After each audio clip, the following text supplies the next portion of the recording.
जब कर्ण ने सबसे घातक अस्त्र ब्रह्मास्त्र परशुराम पर छोड़ा तो क्या हुआ, आइए जानते हैं। उससे पहले हमारे चैनल को सब्सक्राइब करें और बेल आइकन को दबाना ना भूलें। महाभारत काल में ऐसे कई भयानक युद्धों और अस्त्रों का वर्णन है। ऐसे योद्धा जिनमें अत्यंत भयानक शक्ति का संचार था, जिनके समक्ष देवताओं ने भी समर्पण किया, जिन्हें केवल छल से ही मारा जा सकता था। हम बात कर रहे हैं ऐसे ही एक योद्धा की, जो देवपुत्र होने के बावजूद भी सूतपुत्र कर्ण कहलाए। हम बात कर रहे हैं महारथी कर्ण की, जिन्होंने अकेले ही कई दिग्विजय युद्ध जीते, जिन्हें देवता भी जीत नहीं सकते थे। यह पराक्रम केवल उनके कवच कुंडल के कारण नहीं था, बल्कि उनकी शिक्षा मंत्र का ज्ञान और अस्त्रों का सही उपयोग करने के ज्ञान को जानने की वजह से थी, जो कि सबके मना करने के बाद परशुराम जी ने उन्हें दिया था। तब भी कर्ण ने क्यों परशुराम जी पर ब्रह्मास्त्र चलाया? जब कर्ण ने खुद को जानना चाहा कि क्या वह सर्वश्रेष्ठ धनुर्धर बन सकते हैं, तब वह निकल गए एक साधारण सा धनुष लेकर। वह जा ही रहे थे, तब उन्होंने आदिवासियों को धनुर्विद्या का अभ्यास करते हुए देखा, तो वे उनके पास गए और उनसे शिक्षा की मांग रखी। तब वे शिकारी उन्हें शिक्षा देने के लिए मान जाते हैं। उसके बाद वह देखते हैं कि जो अभ्यास वे कर रहे हैं वो तो कर्ण को जन्म से ही आता है। तभी कर्ण शिकारियों से अन्य दिव्य शक्तियों की मांग रखते हैं। तब वे शिकारी कहते हैं कि हमें शिकार करने के लिए इतनी ही विद्या पर्याप्त है, इसलिए हमारे मठवासियों को इससे ज़्यादा विद्या का ज्ञान प्राप्त नहीं है। यह सुनकर कर्ण वहाँ से प्रस्थान कर लेते हैं। अतः वे सोचते हैं क्यों ना सबसे शक्तिशाली गुरु से शिक्षा प्राप्त की जाए। तब कर्ण जैसे ही उनके गुरुकुल में पहुंचते हैं, वह देखते हैं कि एक बड़ी दूर से भाला उनकी तरफ आ रहा होता है और उनके सीने में लग जाता है, परंतु उससे पहले उनका कवच उस भाले को रोक लेता है। तब द्रोण पूछते हैं, यहाँ क्या कर रहे हो बालक? यहाँ राजकुमारों को शिक्षा दी जाती है। तब कर्ण कहते हैं कि मैं शिक्षा प्राप्त करने आया हूँ गुरु द्रोण। गुरु द्रोण कहते हैं, मैं केवल राजकुमारों को शिक्षा देता हूँ, इसलिए अपना मार्ग बदल लो बालक, वरना घायल हो जाओगे।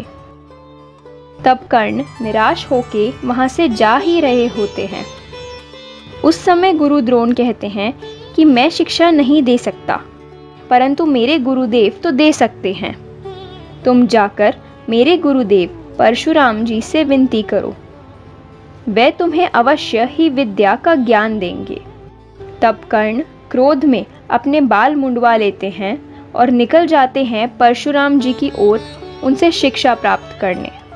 और जैसे ही वे वहां पहुंच जाते हैं, वे देखते हैं कि वहां कई दैत्यों की बलि चढ़ी होती है। तभी वहां से परशुराम जी आते हैं और उन्हें देखकर कर्ण उन्हें प्रणाम करते हैं। तब परशुराम जी उनसे पूछते हैं कि बालक तुम कौन हो? कर्ण कहते हैं, मैं यहाँ आपसे शिक्षा प्राप्त करने के लिए आया हूँ गुरुदेव।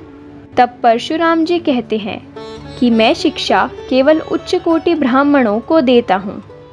तुम यदि अन्य श्रेणी के हो तो मैं अपने शिष्य द्रोण के पास जाने की सलाह देता हूँ।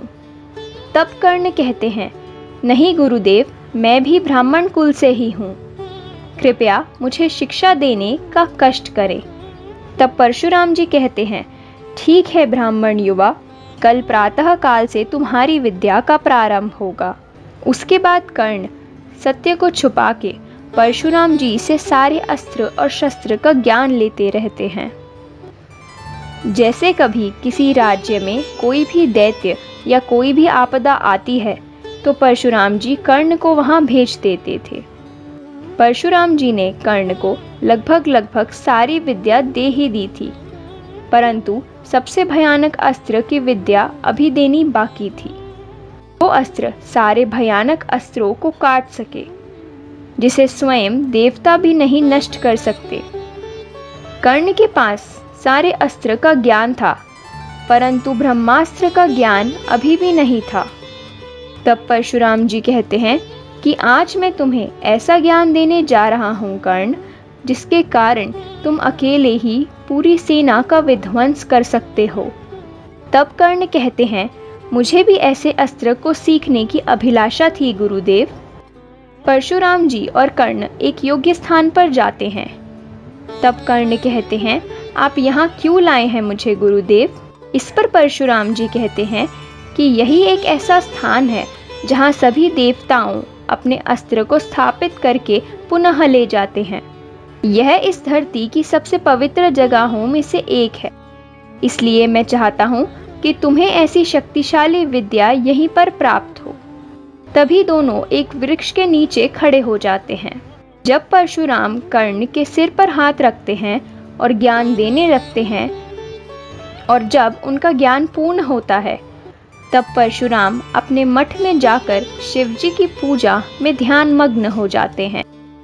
अतः कर्ण अपना अभ्यास जारी रखते हैं। तभी कुछ समय पश्चात वहां 5 दैत्य परशुराम जी की पूजा भंग करने आते हैं। उसी समय कर्ण उन्हें देख लेते हैं और उन्हें रोकने के लिए अपने दिव्यास्त्र चलाते हैं, जिससे वे 5 दैत्य मारे जाते हैं।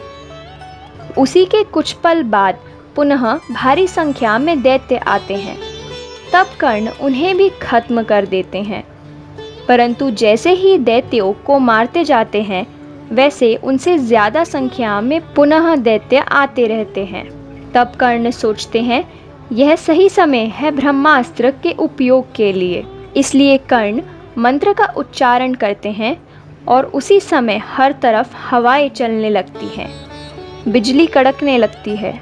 तभी ब्रह्मास्त्र उनके समक्ष आ जाता है और वह ऊंची सांस लेके दैत्यों का नाम लेकर उनकी तरफ उस ब्रह्मास्त्र को छोड़ देते हैं।